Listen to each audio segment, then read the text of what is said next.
যে 4টি উপায় ফলো করার মাধ্যমে আমরা এমসিকিউতে ভালো নাম্বার তুলতে পারবো, আজকে হৃদয় ভাই সেগুলো নিয়ে আলোচনা করব।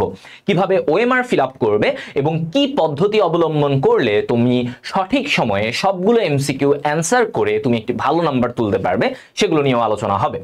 তো প্রথমে আমি যদি বলি 4টি উপায়ের মধ্যে ফার্স্ট স্টেপটা কি হবে, তোমাকে যখন ওএমআর দেওয়া হবে তুমি খুবই ভালোভাবে অবজার্ভ করে তোমার রোল নাম্বার এবং তোমার রেজিস্ট্রেশন নাম্বার, তোমার বিষয় কোড, সেট কোড, এই পয়েন্টগুলো ফিল আপ করবে। রোল নাম্বারের জায়গায় রোল নাম্বার লিখবে, ওই অনুযায়ী তোমার ওএমআর গুলোকে ফিল আপ করবে। 1 এর জায়গায় 1, 2 হলে 2, 3 হলে 3, এভাবে ভালোভাবে ফিল আপ করতে হবে। ওকে, এবার আসি সেকেন্ড পয়েন্ট। এরপরে তোমার কি কাজ? এখন তুমি এমসিকিউ প্রশ্নপত্র পেয়ে গিয়েছো তোমার হাতে। এই এমসিকিউ প্রশ্নপত্র দেখে তোমাকে প্রথমেই যেটা করতে হবে, ধরো তোমার হাতে সময় 25 মিনিট। 25 মিনিট এমসিকিউ, 25টা এমসিকিউ এখানে আছে, 25 মিনিট সময়। তোমাকে যেটা করতে হবে, তুমি চিন্তা করবা তোমার মোট সময়ের 50 কি 60% সময়ের ভিতরে, অর্থাৎ ধরো তোমার কাছে 25 মিনিট আছে, তুমি 12 থেকে 15 মিনিটের মধ্যে তোমার প্রথম একটা রাউন্ড কমপ্লিট করবা। অর্থাৎ কিভাবে? দেখো, তোমাকে যখন বলা হবে যে এরকম 25টা প্রশ্ন আছে, এখন তুমি দেখলা প্রথম প্রশ্ন তুমি পারো, কি করবা তুমি? সুন্দরভাবে যে আমাকে এই যে বলছে সেল শব্দটির প্রবর্তককে, আমি জানি এটা রবার্ট হুক, তার মানে এটা ক, তাহলে আমার প্রশ্ন আমি ফিল আপ করে ফেলবো ক, আমি জানি এটা। 2 এটা বলছে কি গ, ওকে, তাহলে আমি 2 এর গ ফিল আপ করে ফেললাম, কারণ এগুলো আমি পারি। তাহলে আমার প্রথম রাউন্ডে আমি যেগুলো পারবো, এখানে আমি যাচ্ছি সবই পারতেছি। এবার আসো, মাঝে তো আমি অনেক কিছু পারবো না, যেগুলো একটু জটিল মনে হবে, যেটা তুমি একবার চিন্তা করছো কিন্তু মাথায় আসতেছে না, উত্তরটা ভুলে গেছো, অথবা উত্তরটা এখনই সলভ করতে পারছো না, তুমি একবার ট্রাই করেছো বাট পারছো না, সেক্ষেত্রে তুমি এই জায়গাগুলোকে মার্ক করে ফেলো। ধরো আমি এখানে মার্ক করলাম যে আমি যেতে যেতে অন্যগুলা পারছি, এটা পারছি না, এটা পারিনি, এটা পারিনি, এটা পারিনি। হ্যাঁ, এগুলো আমার কাছে কনফিউজড লাগতেছে আমার কাছে। এবার তুমি যখন এক রাউন্ড কমপ্লিট করলা, যে আমি সবগুলো এমসিকিউ একবার দেখে গিয়েছি এবং আমি দেখলাম আমার হাতে এগুলো বাকি, এগুলো অনেক জটিল, আমার একটু টাইম লাগবে করতে, তাহলে তুমি চিন্তা করবা যে আমার প্রথম 60% সময়ের ভিতরে আমি একবার প্রশ্নটা দেখে ফেলবো, দেখে আমি অ্যান্সার যেগুলো পারি অ্যান্সার করে ফেলবো। এবার আমাদেরকে বাকির টাইমটা রাখতে হবে, কেন?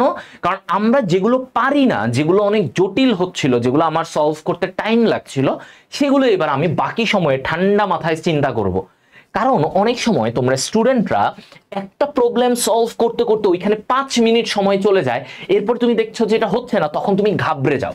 তখন হবে কি, তুমি বাকি প্রশ্নগুলা সঠিকভাবে চিন্তা করতে পারছো না। এজন্য টাইম ম্যানেজমেন্ট ওএমআর এ খুবই গুরুত্বপূর্ণ।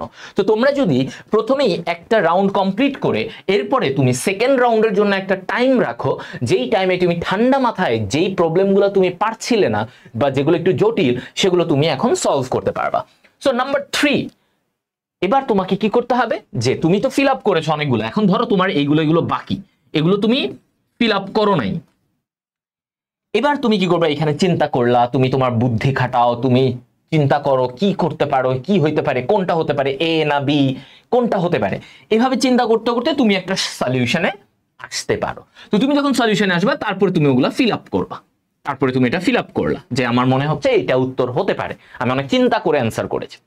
এবার যেগুলো তুমি পারবা না, বা তুমি মনে হচ্ছে যে আমি তো এটা এতটা নাও, মানে এটা আমি শিওর না, সেক্ষেত্রে তোমাকে কি করতে হবে, সেক্ষেত্রে তুমি দেখো যে এই প্রশ্নটা আমি পারছি না, সো এটা একদমই জানি না, এটা আমার আইডিয়াই নেই, তো আমি কি করব, আমার কাছে সম্ভাব্য মনে হচ্ছে এটা হতে পারে, দিয়ে দিতে পারি।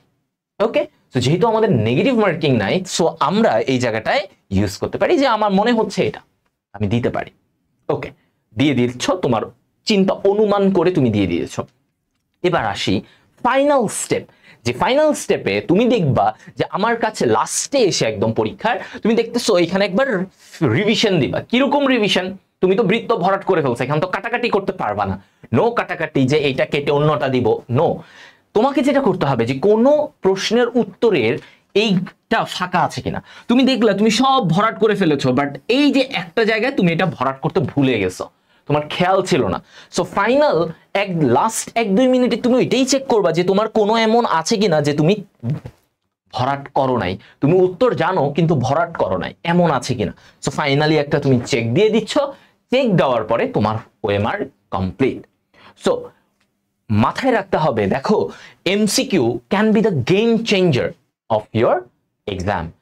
তোমার সিকিউ এমসিকিউ এই জায়গাটায় দেখো, সিকিউতে অনেকেই অনেক রকমের সেম প্যাটার্নে লিখে ফেলবে, সেম প্যাটার্নে অনেকে লিখে অনেকভাবে নাম্বার তুলে ফেলতে পারে, কিন্তু এমসিকিউ এর জায়গায় তোমাকে যখন তুমি এই 25 মার্কের এমসিকিউ বা 40 মার্কের এমসিকিউ, 30 মার্কের এমসিকিউ, এক এক সাবজেক্ট এক এক রকম। সো এই যে এমসিকিউ এর জায়গাটায় এখানে যদি তুমি কারেক্টলি অ্যান্সার করতে পারো, তুমি কিন্তু 25-এ 22-23 নিয়ে নিতে পারো, বা 25-এ 25ও পেতে পারো, ঠিক আছে। সো এইখানে কিন্তু তোমার একদম সলিড নাম্বার, যেখান থেকে তোমার নাম্বার কাটার কোনো চান্স নেই, এবং এই নাম্বারের মাধ্যমে তুমি কিন্তু অন্যের থেকে এক ধাপ এগিয়ে থাকতে পারো।